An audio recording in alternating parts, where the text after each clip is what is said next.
नमस्ते, मैं हूं स्नेहा और आप देख रहे हैं साम टीवी। हमारे सेक्स एक सुखी जीवन का मंत्र इस खास शो में मैं सभी का स्वागत करती हूं। दोस्तों, जब भी हमें कोई इमरजेंसी आती है या फिर हमारी तबीयत, हमारी प्रकृति कुछ ठीक नहीं होती या फिर कोई स्वास्थ्य हमारा ठीक नहीं होता, स्वास्थ्य से जुड़ी काफ़ी सारी हमारी जो परेशानियाँ जो है हमें सताती है, तब हम क्या करते हैं? सबसे पहले हम हमारे माता पिता को बताते हैं, हमारे परिवारजनों के साथ ये सारी चीज़ें जो है वो शेयर करते हैं। लेकिन बहुत से लोगों के बारे में ऐसा होता है ना कि उनके लाइफ में सेक्स से जुड़ी काफ़ी सारी दिक्कतें होती है और ये सब जाके किसे जाके बताए? दोस्तों को बताए, परिवारजनों को बताए, या कहीं हम मजाक का साधन ना हो जाए या फिर मजाक का कारण ना हो जाए। ये घबराहट जो है या फिर ये डर जो है ये काफ़ी लोगों के मन में पनपता है। तो इसीलिए काफ़ी लोग जो है अपनी कोई भी लैंगिक समस्या हो या फिर सेक्स से जुड़ी परेशानी हो, इसके बारे में ना चुप्पी साधते हैं, किसी के साथ बात नहीं करते। लेकिन अब शर्माने की ज़रूरत नहीं है दोस्तों, क्योंकि हमारा ये शो जो है, क्योंकि इस शो के माध्यम से आप डॉक्टर विजय दहीफले, जो कि सेक्सोलॉजिस्ट, यूरोलॉजिस्ट और एंड्रोलॉजिस्ट है, इनसे आप जुड़ सकते हैं और इनसे आप सवाल पूछ सकते हैं। आपकी सारी शंका कुशंकाएँ ज़रूर पूछ सकते हैं। उनका निरसन जो है वो डॉक्टर बहुत ही आसान और सरल तरीके से करेंगे। तो आइए शुरुआत करने से पहले जानते हैं डॉक्टर विजय दहीफले जी के बारे में। डॉक्टर विजय दहीफले एक जाने माने सेक्सोलॉजिस्ट, यूरोलॉजिस्ट और एंड्रोलॉजिस्ट है। डॉक्टर विजय दहीफले जी के क्लिनिक संभाजी नगर, हैदराबाद, दिल्ली में द्वारका, पुणे तथा नवी मुंबई में नेरुल, खारघर मेडिकोर हॉस्पिटल, थाने, दादर, अंधेरी, कल्याण, नासिक, नागपुर, अहमदाबाद और दुबई में भी है। डॉक्टर दहीफले जी का भारत तथा अन्य देशों में कॉन्फ्रेंसेस और सेमिनार्स के लिए हमेशा आना जाना रहता है, जिनके माध्यम से डॉक्टर विजय दहीफले सेक्स संबंधी सभी समस्याओं पर सलाह एवं मार्गदर्शन करते हैं। तो इस वक्त हमारे साथ हमारे स्टूडियो में मौजूद है डॉक्टर विजय दहीफले, जो कि आपकी सेक्स से संबंधित सारी समस्याओं का समाधान करेंगे। तो आइए उनका स्वागत करते हैं। डॉक्टर साहब, स्वागत है आपका। नमस्ते। अब हम जानने वाले कि पुरुषों में ये जो कमजोरी के लिए पेनाइल इम्प्लांट सर्जरी की जाती है ना, तो हॉस्पिटल में साधारण तौर पे कितनी देर तक रुकना पड़ता है वो हम जानेंगे। डॉक्टर साहब, ये जो सर्जरी है, सर्जरी होने के बाद कितना सारा टाइम लगता है रिकवरी के लिए, और सबसे इम्पोर्टेंट हॉस्पिटल में कितना देर स्टे है? इवन आपको बोलूं, घर में कोई समझो सर्जरी होगी और ये तो बड़ी सर्जरी है, तो पूरी फैमिली इन्वॉल्व रहती है उसमें। इनका आपका छुट्टी काम से लेना, उनके लीव लेना, पार्टनर की लीव है, घर का माहौल बदलता है, कहेंगे हम क्या करना है। देखो, ऑन एन एवरेज हम सामने वाला जब पूछेगा ना, मेरा ये पूरा रिकवरी होने तक कितना दिन मुझे हॉस्पिटल में रहना है, घर में कितना आराम करूँ, तो सबसे इम्पॉर्टेंट हॉस्पिटल के लिए यहाँ पे ये डे केयर सर्जरी है, फिर भी 2 दिन निकालना है। किस लिए? ऑपरेशन के दिन आप इवनिंग तक सेटल हो जाते हो और सेटल होने के बाद हम दूसरे दिन ट्यूब निकाल के या यूरेथ्रल कैथेटर निकाल के डिस्चार्ज करते हैं। बाद में वहाँ पे स्टिचेस तो उसके अंदर एब्सॉर्ब होने वाले रहते हैं, लेकिन थोड़ा आराम लगता है 8-1 दिन के लिए, और 15 दिन के बाद आप लाइट वर्क कर सकते हो और 1 महीने के बाद जो अपना रेगुलर वर्क है उसे तुम अटेंड कर सकते हो। मुझे लगता है ये इन्फॉर्मेशन बहुत जरूरी है। जी जी जी। डॉक्टर साहब, शरीर के काफ़ी नाजुक भाग की सर्जरी ये है, काफ़ी सेंसिटिव भाग की सर्जरी है, तो कितनी सेफ है ये? क्योंकि ये सवाल तो हमेशा ही मतलब जाहिर आता है, जायज़ है काफ़ी। देखो, यानी पहला क्वेश्चन पार्टनर का या खुद का जिसकी सर्जरी हो रही है, भाई मुझे कुछ नहीं होना चाहिए, मुझे कुछ नहीं होना चाहिए, करेक्ट ना? यही सबसे इम्पोर्टेंट। लेकिन कहेंगे आफ्टर ऑल सर्जरी है और हर एक व्यक्ति अलग है, हर एक की फिटनेस अलग है।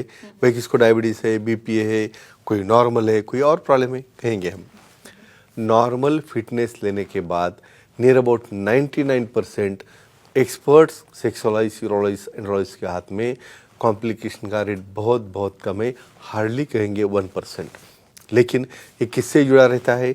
चयन, यानी ऑपरेशन के पहले आप चयन कैसे कर रहे हो। यहाँ पे कोई भी पेशेंट आएगा, बोलेगा चलो कल मुझे करना है, कर सकते हैं क्या? नहीं भाई, डायबिटीज है कंट्रोल में लाओ, बीपी है कंट्रोल में लाओ, और कुछ व्याधि है या ब्लड वस्कुलर डिसीज है या कार्डियक है, और जो भी है उसे कंट्रोल करके केयर लेके ही हम करते हैं। तो मुझे लगता है एक्सपर्ट्स के हाथों में 1% से ज़्यादा इसे कोई कॉम्प्लिकेशन नहीं रहता है, और इसे डरने की ज़रूरत नहीं। होगा तो भी एक्सपर्ट हैंड में हम उसे अच्छा कर सकते हैं। अच्छा, इसके बाद अजय चौधरी जी हैं अंधेरी से, उनका कॉल लेते हैं। अजय जी, पूछिए सवाल। अजय जी आप सुन पा रहे हैं? अगला सवाल ले लो तब अच्छा तुम अच्छा अच्छा तब तक हम जुड़ने तक अगला सवाल लेते हैं। तब तक हम ये डिस्कस करना चाहते हैं कि ये जो पेनाइल इम्प्लांट की सर्जरी है कमजोरी के लिए दी जाती है, तो आपने पिछले भाग में इसके टाइप्स के बारे में बताया था, सेमी रिजिड जो पेनाइल इम्प्लांट्स सेमी रिजिड होते है, हैं, इन्फ्लेटेबल तो है, अलग उसके अलग बारे में मुझे पूछना था, इसके क्या फायदे होते हैं? यानी सेमी रिजिड समझो हम जी, इम्प्लांट डालेंगे तो उसका क्या बेनिफिट रहता है, करेक्ट? जी जी डेफिनेटली। बहुत बार क्या होता है, देखो ये चॉइस डिपेंड रहता है पेशेंट का खुद का एक इंटेलिजेंट क्वेश्चन रहता है। हम हिस्ट्री लेने से ध्यान में आता है भाई ये सेमी रिजिड इसको अच्छा रहेगा या इन्फ्लेटेबल रहेगा। देखो सेमी रिजिड का एक ही फायदा है, सेमी रिजिड में ज़्यादा कोई मेंटेनेंस पोस्ट ऑपरेटिव नहीं आता है। जब उसे ऐड करना है तब उसे हाथ से इरेट करके वो कर सकते हैं अपनी एक्टिविटी, और एक्टिविटी के बाद उसे तुम बेंड करके भी नीचे रख सकते हो।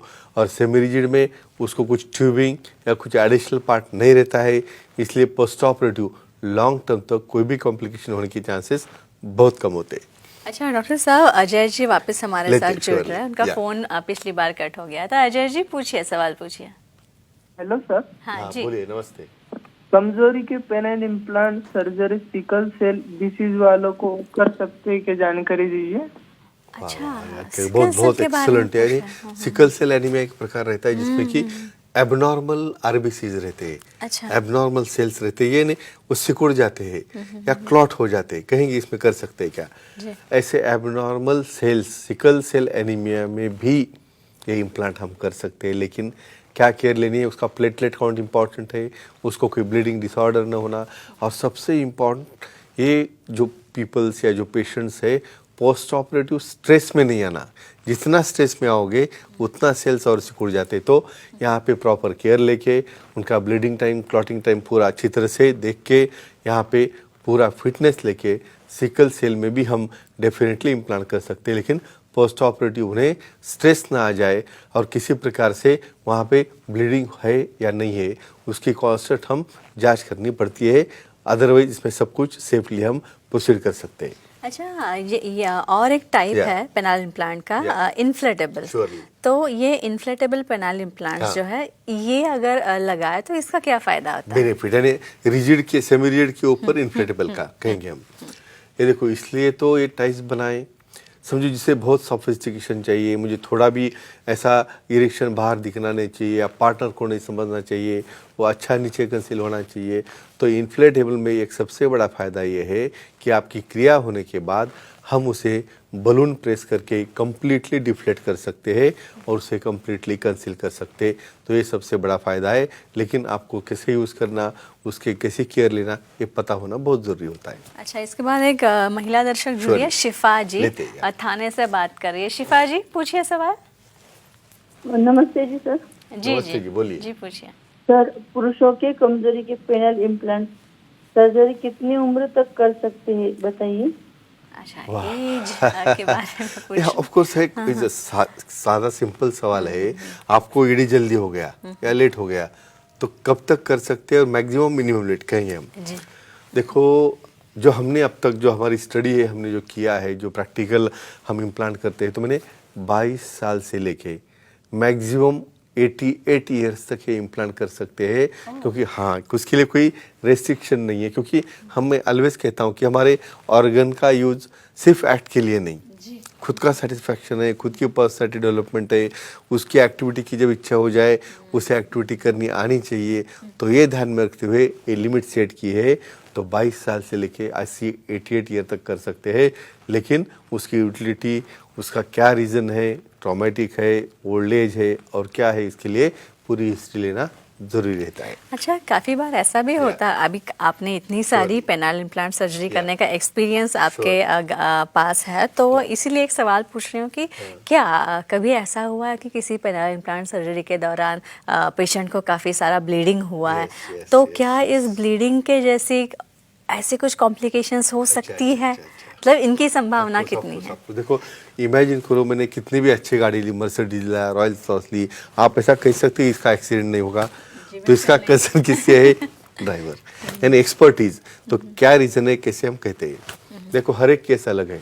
हमने पूरा फिटनेस भी लिया तो on the spot on table कुछ केस अलग निकलते हैं। बहुत बार डायलिटेशन प्रोसीजर में कुछ परफोरेशन होना, बहुत बार कुछ लोगों में इवन पूरा फिटनेस भी लिया तो on the spot blood thinning की वजह से वहाँ पे ज़्यादा ब्लीडिंग होना, या बहुत बार परफोरेशन, ज़्यादा ब्लीडिंग, ओवर डायलिटेशन और क्रॉस डायलिटेशन, इस तरह के कॉम्प्लिकेशन होकर ब्लीडिंग हो सकता है। लेकिन फ्रेंड्स, इसे भी डरना नहीं है, ये सब कॉम्प्लिकेशन हम अच्छी तरह से ट्रीट कर सकते हैं। अच्छा, और एक बात यह है कि कुछ मूत्र मार्ग की भी कॉम्प्लिकेशंस हो सकती है क्या, अगर क्योंकि अगर पार्ट ही सर्जरी उसी पार्ट का है। करेक्ट, वेरी नाइस क्वेश्चन कहेंगे हम। इसलिए तो हम पहले उसके अंदर कैथेटर डालते हैं, यानी इसलिए डाल के वो गाइडलाइन बोल के हमें काम में आ जाए कि वहाँ पे कोई हीटिंग न हो जाए डायलिटेशन करते वक्त। लेकिन फिर भी बहुत बार क्या होता है, डायलिटेशन करते करते वहाँ पे रॉन्ग डायलिटेशन होके वो स्पॉन्जियोजम में जाके यूरेथ्रा को डैमेज कर सकता है। तो ऐसे केसेस में डायलिटेशन हो गया, वहाँ पे डैमेज हो गया, तो हमें वो प्रोसीजर अबंडन यानी स्टॉप करनी पड़ती है। वहाँ पे जहाँ पे भी डैमेज है उसे रिपेयर करके हम कम से कम 3 वीक्स वेट करते हैं और उसके बाद सर्जरी कर सकते हैं। तो इतने अच्छे क्वेश्चंस आपने कोई सवाल ही नहीं, क्योंकि हम यूरिन सेफली आना बहुत इंपॉर्टेंट है। तो ऐसे कॉम्प्लिकेटेड केसेस में भी हम इम्प्लांट कर सकते हैं और रोचक जानकारी हम जानने वाले हैं। इसीलिए ये हमारी वीडियोस जो है काफ़ी इंफॉर्मेटिव है, काफ़ी साइंटिफिक जानकारी, वैज्ञानिक दृष्टिकोण से हम सारी जानकारी डॉक्टर साहब से हमेशा लेते हैं। और डॉक्टर साहब हमेशा ही बहुत ही अच्छे तरीके से हमें ये सारी जानकारी देते हैं। तो दोस्तों, ये थे हमारे खास मेहमान डॉक्टर विजय दहीफले, जिन्होंने सेक्स समस्या और उसके उपायों पर काफ़ी अच्छी उम्दा जानकारी हमें दी है। लेकिन अगर आपको भी डॉक्टर साहब से मिलना है, उनसे सलाह लेनी है, उनसे कोई उपचार आपको लेना है, तो ज़रूर आप उनसे ट्रीटमेंट ले सकते हैं। और उसी के लिए स्क्रीन पे जो हमने नंबर्स दे रखे हैं ना, वो नोट डाउन कर लीजिए अपने डायरी में। फिर से एक बार मैं डॉक्टर साहब के सारे सेंटर्स के नाम बता रही हूँ। अंधेरी में डॉक्टर साहब का सेंटर है, दादर में, नवी मुंबई में, नेरुल में है, तथा खारघर में मेडिकवर हॉस्पिटल में भी डॉक्टर आपको मिल सकते हैं, तथा थाने, कल्याण, पुणे, नासिक, संभाजी नगर, हैदराबाद, नागपुर, दुबई में भी डॉक्टर साहब के सेंटर्स है। यहाँ पे आप जा सकते हैं और डॉक्टर साहब से मिल सकते हैं, सारे आपके सवालों के जवाब। और आपको अगर कुछ ट्रीटमेंट चाहिए आपके लैंगिक समस्याओं पे, सेक्सुअल डिस्फंक्शन जैसी आपको कुछ समस्या हो, तो उस डिस्फंक्शन पे आप अच्छी तरह से प्रोफेशनल और साइंटिफिक ट्रीटमेंट ले सकते हैं। तथा उनकी वेबसाइट भी है डॉक्टर विजय दहीफले, सेक्सोलॉजिस्ट www.dahifale.in। इस पर आप जाएंगे तो आपको अपॉइंटमेंट का बटन दिखेगा, वो क्लिक कीजिए और आसानी से आप डॉक्टर साहब की अपॉइंटमेंट पा सकते हैं।